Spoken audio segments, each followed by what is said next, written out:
DJ Suman Malangia.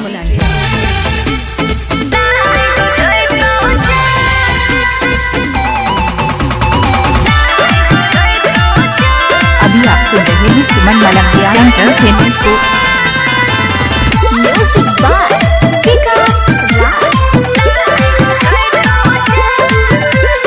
रात के 12 बजे अइबो तोरा दुआरा पहरन बजइबो। DJ सुमन मलंगिया। रात के 12 बजे अइबो तोरा दुआरा पहरन बजइबो। खोली है के वादी जन करबो खूब प्यार। अरे कमला वर हके आई है रे मचनुआ नहीं ताला बुझै तो जा नहीं ताला बुझै तो जा।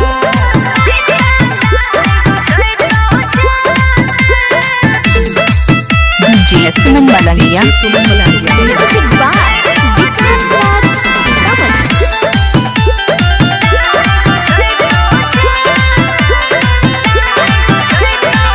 ओहर फिकीर हरदम रहै छै लागल हमरा सोना रे।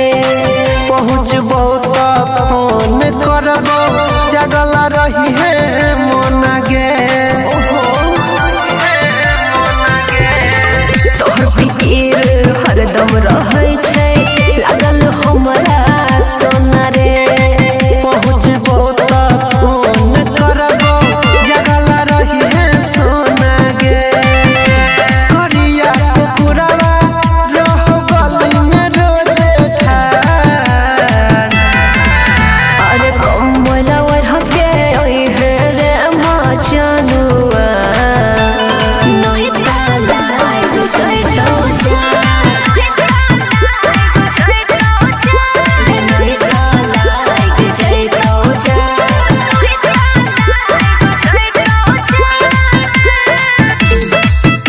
DJ Suman Malangia Madhubani. Music by Vikas Raj.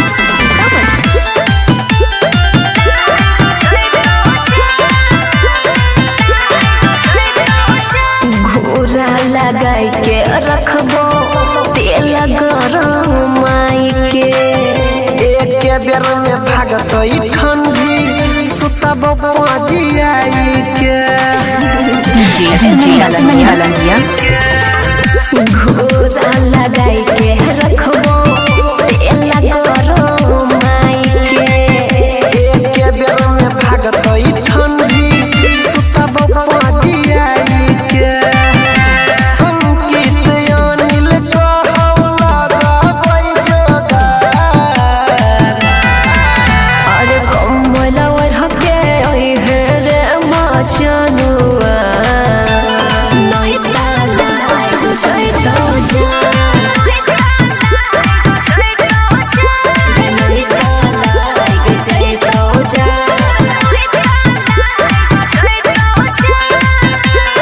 Come here बाबू। DJ Suman Malangia Madhubani. Mobile number 88 82 45 23 0।